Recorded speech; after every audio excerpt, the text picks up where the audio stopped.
yang dikeluarkan oleh penjual seperti aku menjual kepadamu. Ijab ni tuan-tuan, penjual jual macam mana pun, dia punya akad dia tak kisah pun macam mana, tak ada masalah. Saya menjual barang ini kepada kamu dengan harga sekian-sekian, ataupun saya jual barang ini atas kamu, kepada kamu, tak ada masalah. Terpulang pada tuan-tuan untuk gunakan apa? Janji ada lafaz ijab dia, ataupun apa-apa saja lafaz, ataupun tak ada lafaz pun dibenarkan. Nanti kita akan bincang. Qabul ialah kata yang dikeluarkan oleh pembeli, seperti aku beli daripadanya. Lafaz sarihah, nyata, perkataan yang menunjuk kepada satu makna sahaja. Lafaz kinayah, kiasan, perkataan yang menunjuk kepada lebih daripada satu makna. Kita pun akan bincang lagi. Syarat-syarat ijab dan qabul, tidak mempunyai perpisahan yang panjang di antara ijab dan qabul.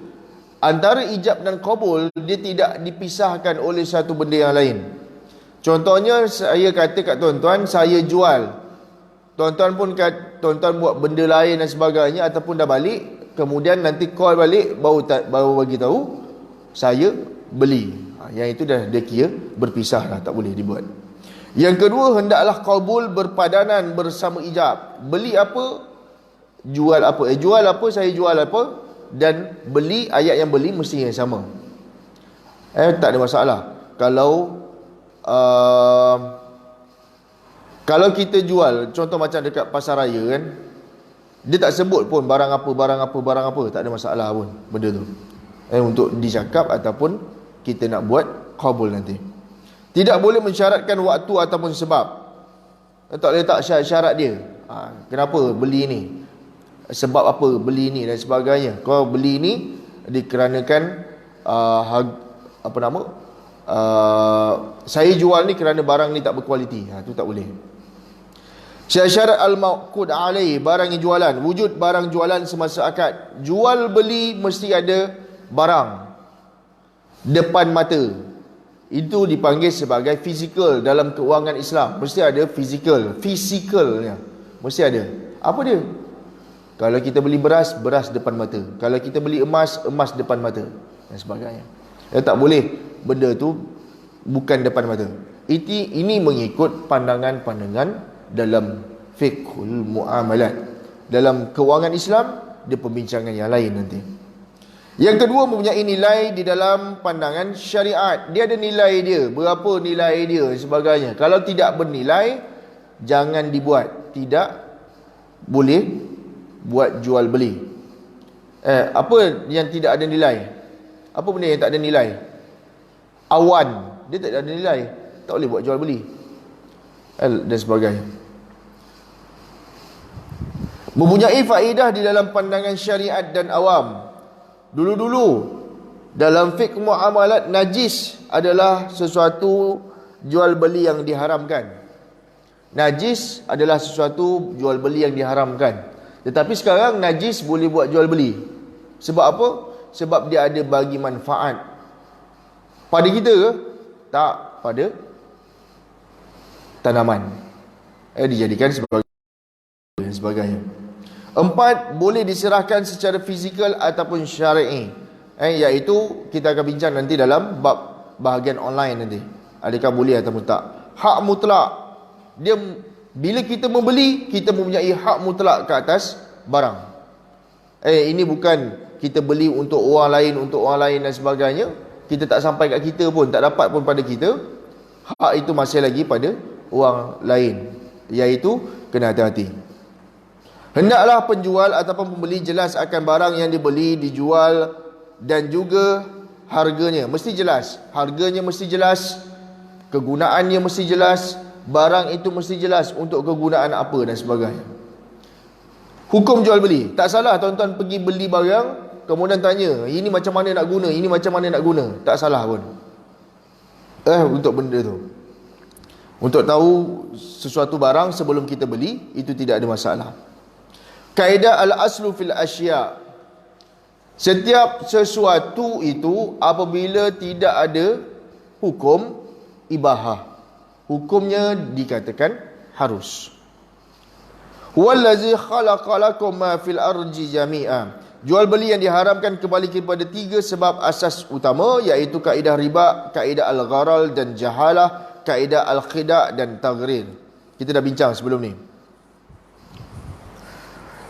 Bai'ul mu'atah, iaitu bai'ul mu'atah adalah akad jual dan beli tanpa adanya sirah ijab dan kabul. Ini kita bincang ni. Boleh tak kita buat jual beli tanpa ijab dan kabul? Tuan-tuan, kalau kita buat jual beli nak kena ada ijab dan kabul, letih kita.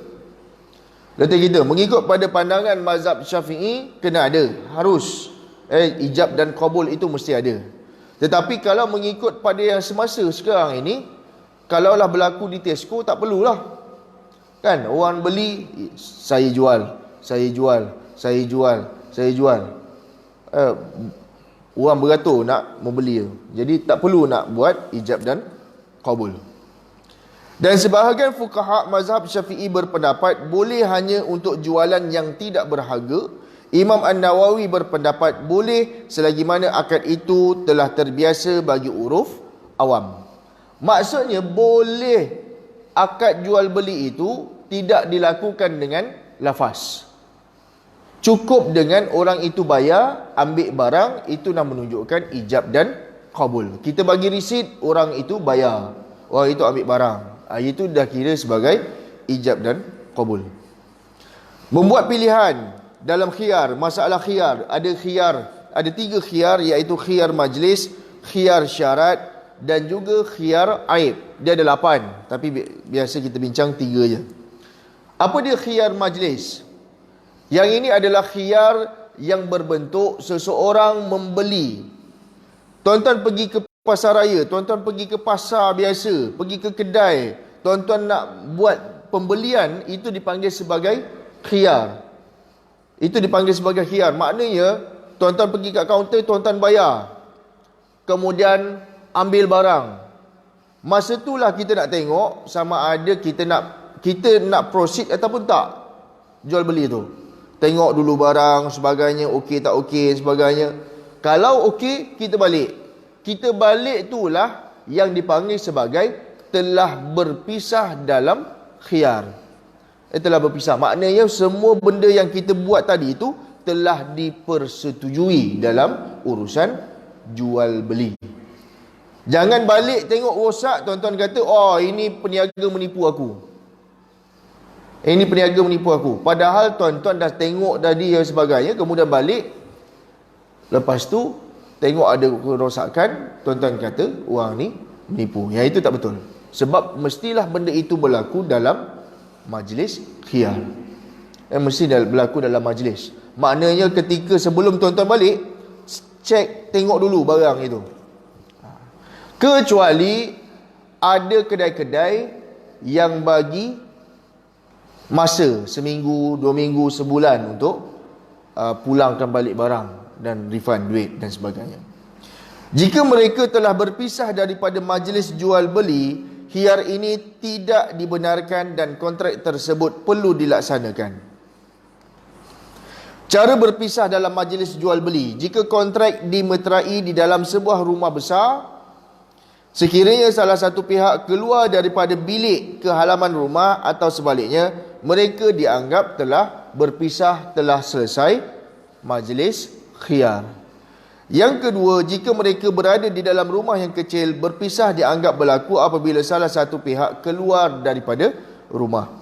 Jika mereka berada di pasar atau kawasan lapang atau di atas kapal atau sebagainya, berpisah dianggap berlaku apabila salah satu pihak berpusing ke belakang dan melangkah beberapa tapak.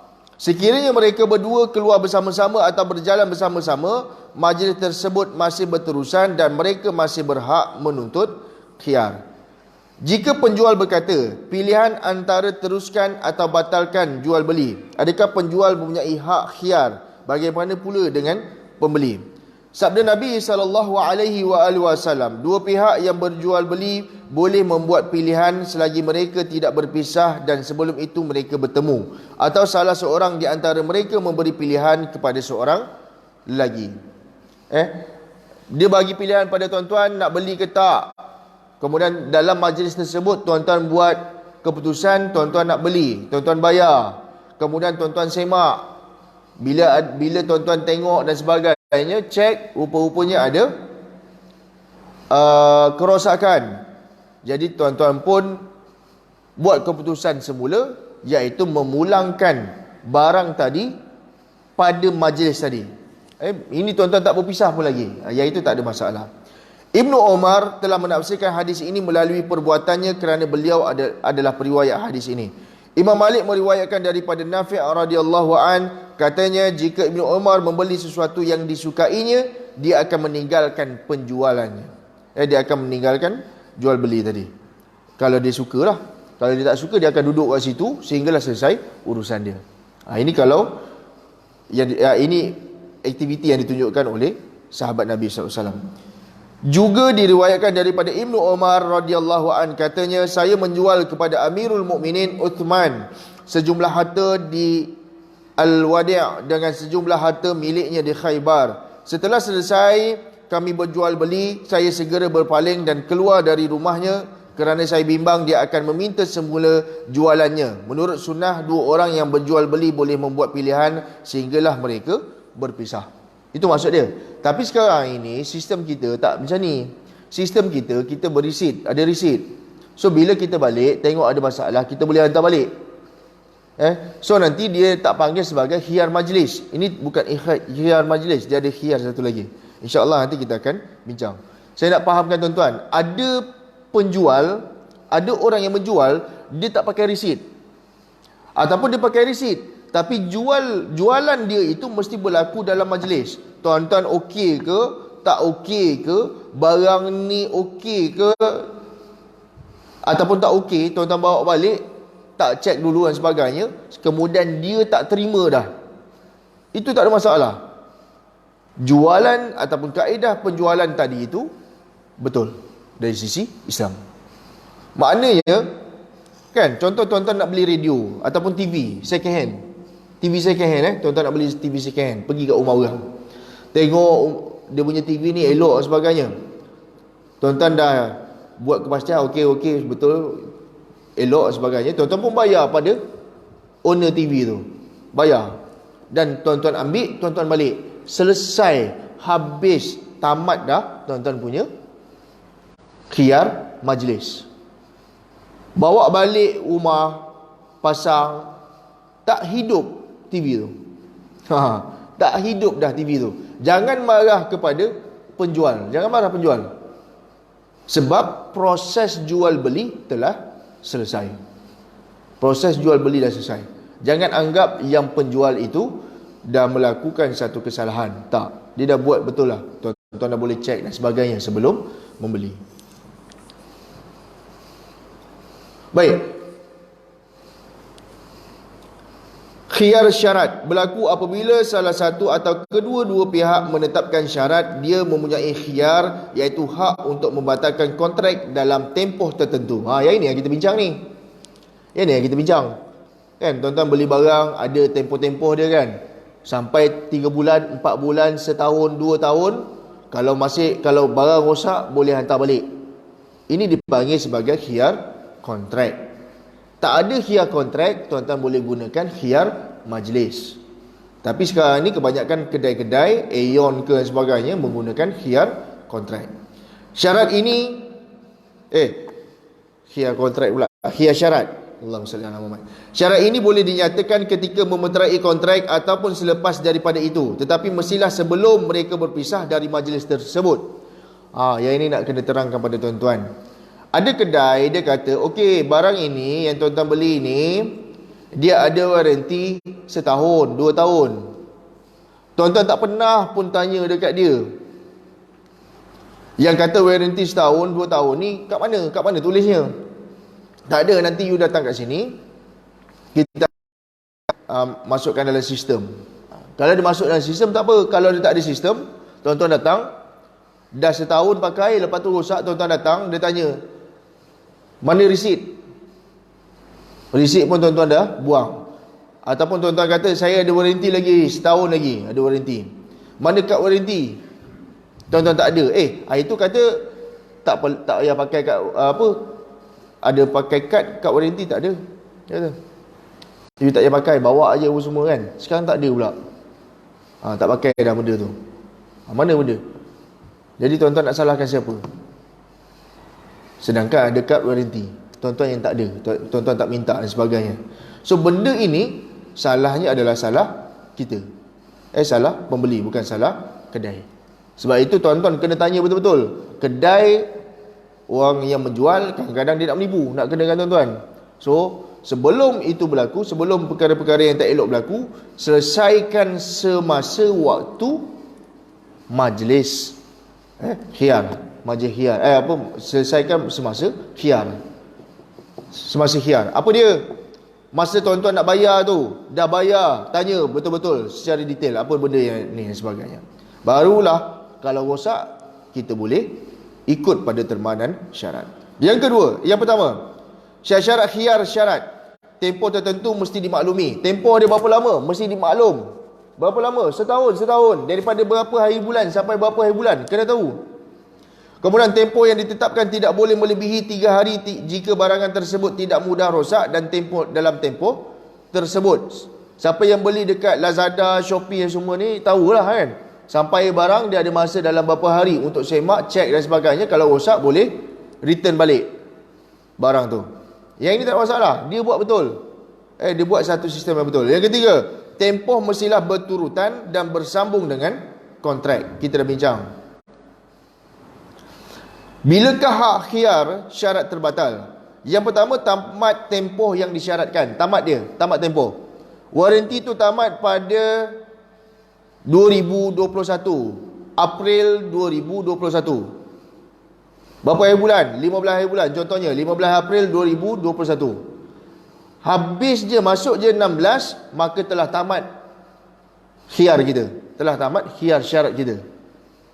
Yang kedua, jual beli tersebut diteruskan dan dipersetujui dalam tempoh khiyar. Yang ini yang kita buat dalam majlis, kemudian ada khiyar syarat dia sebagainya.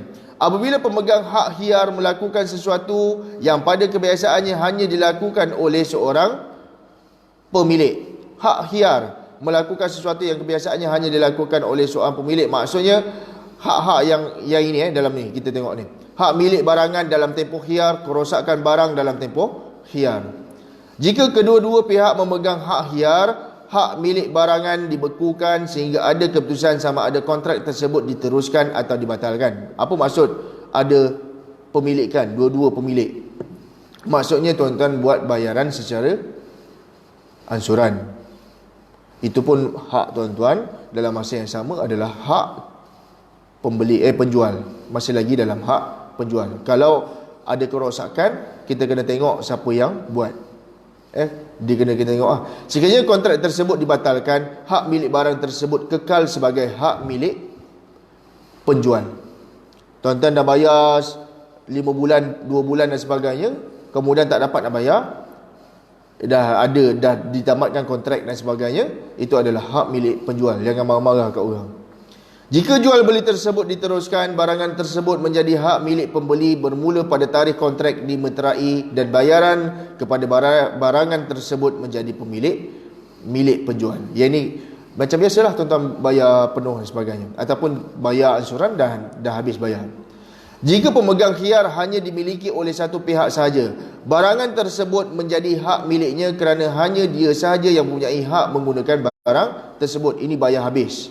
Tuan-tuan dapat memiliki barang sebab tuan-tuan dah bayar cash semuanya. Jadi bila rosak, mengikut kepada syarat berapa lama waranti dan sebagainya. Jika kerosakan berlaku sebelum barangan diterima oleh pembeli, kerosakan itu berlaku sebelum barang sampai pada tuan-tuan, jual beli tersebut terbatal dan hak khiyar dilucutkan. Syarat-syarat tadi itu dilucutkan, kena buat yang baru balik, barang yang baru dan syarat-syarat yang baru.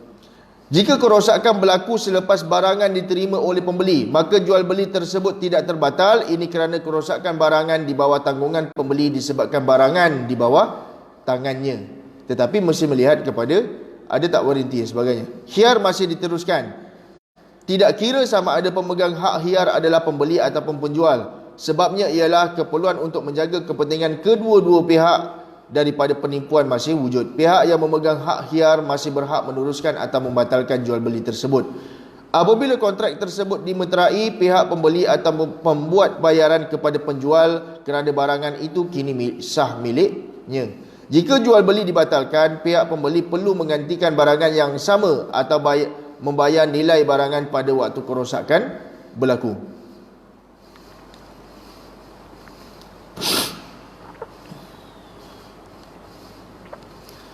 Ya, ini bagi orang yang dah beli barang, kemudian barang itu sampai pada dia rosak, dia ada beberapa kaedah, iaitu pertama dia boleh batalkan, hantar balik, return balik barang itu dan minta bayaran yang telah dia buat bayaran. Itu maksud dia.